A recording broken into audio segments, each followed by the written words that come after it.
He bit a bat's head off. He was arrested for urinating on the Alamo. He survived a plane crash, multiple overdoses, and enough pills to tranquilize an elephant. They called him the Prince of Darkness. But in 2025, the impossible finally happened. Ozzy Osbourne passed away. And the world, the one he shocked, horrified, and inspired, fell silent. But how did he live so long? How did a working-class dropout from Birmingham become the godfather of heavy metal, the face of family-friendly chaos, and one of the most beloved icons in rock history? This isn't just a story of fame. It's not just about music, madness, or MTV. This is about a man who passeused a dozen times, but always came back, until the final curtain dropped and the whole world realized just how much he meant. Ozzy wasn't a typical rock star. He was a legend who stumbled his way into immortality, kicked out of his own band, humiliated by tabloids, addicted to everything. And still, he never stopped. You know what? I can't believe I'm here myself. He became a solo star, a reality TV phenomenon, and a survivor. But the road to that legacy was paved with tragedy, terror, and second chances no one thought he'd get. In this documentary, we're pulling back the curtain on the untold story behind the rise, fall, and resurrection of Ozzy Osbourne. From the dungeons of Birmingham to stadiums of screaming fans, through bat bites, broken bones, and Parkinson's battles, this is a tribute to the chaos, the comeback, and the king. Because when you live like a demon and die like a legend, you don't just fade away. You haunt the world forever. Chapter 1. The Final Bow of the Prince of Darkness. On a quiet morning in 2025, the news flashed across every screen. Ozzy Osbourne, the immortal Madman, had died. NBC News Daily, and we are following breaking news. Ozzy Osbourne, the legendary has died at the age of 76. He passed away at home, surrounded by Sharon and his children, after years of public health battles. And for once, the headlines didn't scream scandal or chaos. They whispered something deeper. Thank you, Ozzy. Across social media, tributes poured in. James Hetfield called him the reason I ever picked up a mic. Corey Taylor posted, "You saved the freaks like me. Rest easy, Lord of Loud." Sharon Osbourne, in a tearful statement, said, "He was a hurricane of sound and soul, a force that couldn't be stopped until now." The world mourned, but no one was surprised. They were amazed he lasted this long. Ozzy wasn't just a rock star. He was a walking contradiction, chaotic but kind, reckless but spiritual, a legend who laughed in death's face more times than we could count. He'd once been so far gone that doctors warned he wouldn't survive another tour. He did 5. He was told his body was done. He made a Grammy-winning album instead. This wasn't just the final chapter, it was the end of an era for metal, for rebellion, for the lost kids who found themselves in his howl. Ozzy didn't just front Black Sabbath, he invented a genre. He didn't just snarl lyrics, he bled into them. He didn't just come back, he came back louder. In a world full of polished stars and PR-managed icons, Ozzy was raw and real. He made every mistake imaginable and survived every single one. He showed us that even the broken can rise, and that legacy isn't built on perfection. It's built on truth, grit, and survival. So how did he become Ozzy? How did a petty thief from Birmingham end up haunting arenas, hearts, across 5 decades? Let's go back to the factories, to the beatings, to the day a skinny kid with no future first heard the Beatles, and everything changed. Chapter 2. The Boy from Birmingham. John Michael Osbourne was born on December 3, 1948, in Aston, a grey, factory-clogged neighborhood of Birmingham, England. The 4th of 6 children in a 2-bedroom row house, Ozzy's early life was hard, loud, and suffocating. His father, Jack, worked nights at the GEC electric plant. His mother, Lillian, cleaned hospital floors to keep food on the table.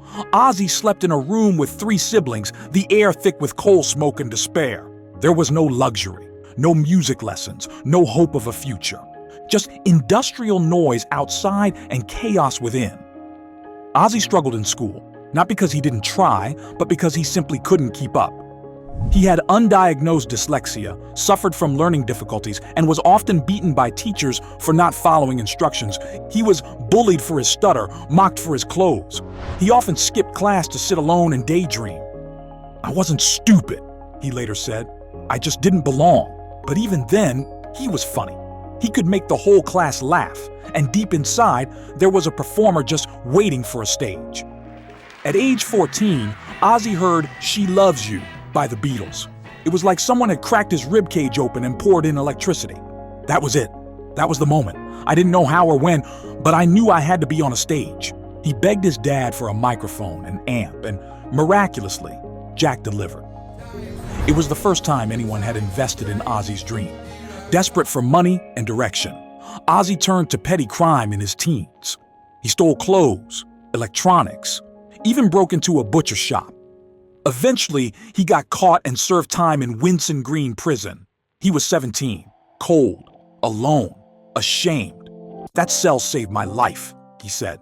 It made me realize if I didn't figure something out, I was gonna rot. When he got out, Ozzy floated between odd jobs: slaughterhouse assistant, car horn tester, plumber's apprentice. But music kept calling. And through a chance connection with Geezer Butler, he joined a strange little blues band, a band that would soon find two more misfits named Tony Iommi and Bill Ward. And the world? It was about to get a whole lot louder. Chapter 3. The birth of Black Sabbath. It wasn't destiny. It was boredom, poverty, and guts that brought together 4 kids from Birmingham. In 1968, Ozzy teamed up with guitarist Tony Iommi, bassist Geezer Butler, and drummer Bill Ward. They called themselves Earth, and they played a mix of blues and hard rock until something darker took hold. Tony's unique guitar tone, a product of a factory accident that severed the tips of his fingers, gave the band a slower, heavier, more menacing sound. Geezer brought lyrics about war, death, and the occult. Bill added jazz-style drumming with thunder behind it, and Ozzy, his voice didn't just sing, it haunted. They noticed crowds lining up outside a theater to see horror films. That gave them an idea. Why not make music that feels like that? Why not scare people? They changed their name to Black Sabbath after the Boris Karloff film, and unknowingly invented an entirely new genre, heavy metal. Their debut album, Black Sabbath, was released on Friday the 13th, February 1970. It was eerie, raw, and thunderous. Critics dismissed it as noise, but fans heard something real, something visceral, a mirror to the violence and uncertainty of the Vietnam era. It sold millions. And Black Sabbath followed up with a masterpiece, Paranoid. Tracks like War Pigs, Iron Man, and Paranoid became anthems for a generation that had no interest in peace and love, only truth, volume, and fire. Ozzy's voice cut through the chaos. It wasn't perfect, but it was honest, almost biblical in its warnings, unpolished in a way that made it timeless. As the band toured the world, the shows got bigger. So did the pressure, and the drug use exploded. Ozzy was drinking daily, experimenting with every substance handed to him, and slowly unraveling. The band began to fracture. Creative tensions, missed rehearsals, paranoia, the usual rock cliches but with apocalyptic volume. Ozzy was spiraling, but no one knew how to stop it. And in 1979, his own band made the hardest decision of all. They fired him. He created the darkness. And then it swallowed him whole. Chapter 4. Fired, feral, and nearly finished. In 1979, after years of drug-fueled chaos, Tony Iommi called Ozzy into a meeting and did what most thought was unthinkable. He fired him. Ozzy's drug use had become a liability. He was missing sessions, disappearing during tours, and growing increasingly incoherent. "We just couldn't do it anymore," Iommi later said. It was either him or the music. To Ozzy, it felt like death.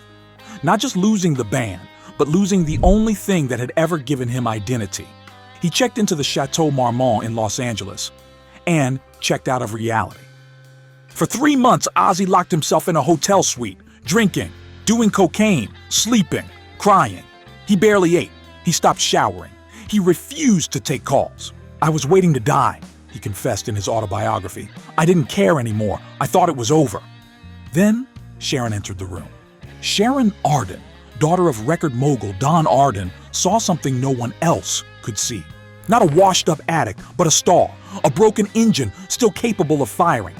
She cleaned him up, took control of his career, convinced Jet Records to take a chance. Together, they formed a new band, new look, new sound, new name, the Blizzard of Oz. In 1980, Ozzy released Blizzard of Oz featuring Randy Rhoads, a young classically trained guitar prodigy. The album was an explosion. Crazy Train, Mr. Crowley, Suicide Solution, tracks that mixed menace with melody. Ozzy wasn't just back, he was reborn. And then came the headlines. At a CBS Records meeting, Ozzy bit the head off a live dove to make a point, or maybe just because he was bored. Then, on stage in Des Moines, he bit the head off a live bat that a fan threw on stage. He thought it was rubber. It wasn't. He had to get rabies shots. Then he was arrested in San Antonio for drunkenly urinating on the Alamo while wearing Sharon's dress. And somehow, all of it made him even more legendary. He wasn't just surviving, he was evolving into something no one expected. A solo star, a shock artist, and a cultural icon in the making. Chapter 5, Reinvention, Reality, and Redemption. By the mid-1980s, Ozzy Osbourne had done the impossible. He survived his fall from Sabbath and came back even more powerful. Albums like Diary of a Madman, Bark at the Moon, and No Rest for the Wicked solidified his solo superstardom. He was now more than just the former frontman of Sabbath. He was the face of metal for a new generation. His live shows became spectacles of madness and power. Crowds screamed every word. Teens in denim jackets wore his face like a badge of defiance. But nothing hit harder than 1991's No More Tears, featuring hits like Mama, I'm Coming Home, and Road to Nowhere. The Prince of Darkness was showing signs of reflection, even remorse. He had matured, but not softened. In 1996, Ozzy and Sharon created Ozzfest, a touring metal festival that didn't just showcase legends, it birthed them. Acts like Slipknot, System of a Down, Korn, and Lamb of God all cut their teeth on the Ozzfest stage. Ozzy wasn't just a headliner anymore, he was a kingmaker. He used his clout to build a bridge between generations of metal. He gave outsiders a home, and for once, the chaos had a mission. In 2002, Ozzy shocked the world again, this time in a way no one predicted. The Osbournes aired on MTV, a fly-on-the-wall reality show following Ozzy, Sharon, and their kids, Jack and Kelly, in their chaotic Beverly Hills mansion. The show was a phenomenon. We didn't see the Prince of Darkness. We saw a mumbling, confused, lovable dad trying to work the remote and avoid Sharon's Yorkshire Terriers. It was hilarious. It was real. It made Ozzy a household name all over again. Teenagers who had never heard Sabbath were suddenly quoting his kitchen rants. He went from metal god to America's unlikeliest sweetheart. Behind the scenes, Ozzy battled chronic pain, tremors, and memory loss. In 2003, he had a near-fatal ATV accident, breaking multiple bones. Years later, he would be diagnosed with Parkinson's disease, revealing a silent battle that had raged for decades. And yet, he kept creating. He kept touring. He kept roaring. Because to Ozzy, quitting wasn't an option. Chapter 6. His final years and last words. In the 2010s, the cracks in Ozzy's armor began to show. Years of headbanging, injuries, and nerve damage caught up to him. He suffered from tremors, balance issues, and worsening pain. But still, he refused to stop. He reunited with Black Sabbath for one final studio album, 13, and embarked on the End Tour, playing for millions one last time with the band that started it all. But by 2019, fate had other plans. After catching pneumonia and suffering a brutal fall in his home, Ozzy had to undergo multiple spinal surgeries. He was in and out of the hospital for years. Each procedure left him weaker, less mobile, more distant from the stage that had always saved him. In 2020, he publicly announced he had Parkinson's disease, something he had secretly battled for over a decade. "I'm not dying," he told fans. "I just can't walk very well anymore." Still, the music kept coming. In 2022, Ozzy dropped Patient Number 9, a haunting, brilliant final statement. The album featured legends like Jeff Beck, Eric Clapton, and Zakk Wylde. It wasn't just a rock record. It was a man in pain, confronting mortality and channeling it into sound. The album won multiple awards and showed the world one more time what Ozzy's voice could still do. "I gave it everything I had left," he said. "This is me, one last time." In 2023, Ozzy was scheduled to perform at Power Trip Festival, a dream lineup. He had to cancel. The pain was too great. His body simply couldn't do it anymore. In a heartbreaking message, he wrote, "My voice is fine, but after 3 operations, stem cell treatment, and endless therapy, my body just won't let me tour again. I'm devastated." In early 2025, the inevitable finally came. Ozzy Osbourne passed away at home, peacefully, quietly, surrounded by his family. Sharon wrote, "He gave the world everything he had, and more. Now, at last, he rests." And across the world, the metal went quiet for just one moment. Chapter 7. Legacy of the Immortal Madman. When Ozzy Osbourne died, the world didn't just lose a musician. It lost a symbol of rebellion, of resilience, and of raw, unfiltered humanity. He didn't change music. He split it open, rewrote the rules, and taught a generation how to scream back at the world. Ozzy was there at the birth of heavy metal. He was there when it was ridiculed. He was there when it conquered stadiums. And through it all, he stood at the center, a howling prophet of noise and truth. From Metallica and Slayer to Slipknot and Ghost, artists across 5 decades traced their roots back to Ozzy. Even genres outside metal, grunge, punk, industrial, borrowed from the atmosphere he helped create. "If there's no Ozzy, there's no me," said Corey Taylor. "He made it okay to be messed up and still matter." And it wasn't just the music. Ozzy gave permission to be weird, to be vulnerable, to fall down hard and still get back up and take a bow. He entered the world misunderstood and feared. He left it beloved. Few artists have spanned as many generations, platforms, and lives as Ozzy.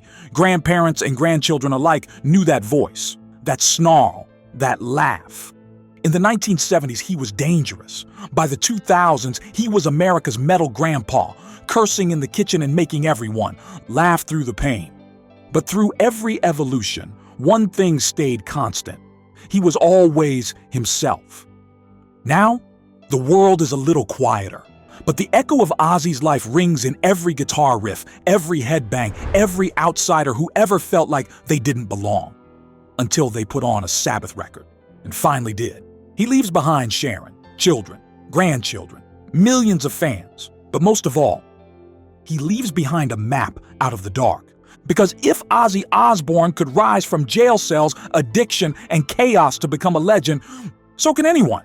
What's your favorite Ozzy moment? The madness, the music, or the miracle of survival? Tell us in the comments.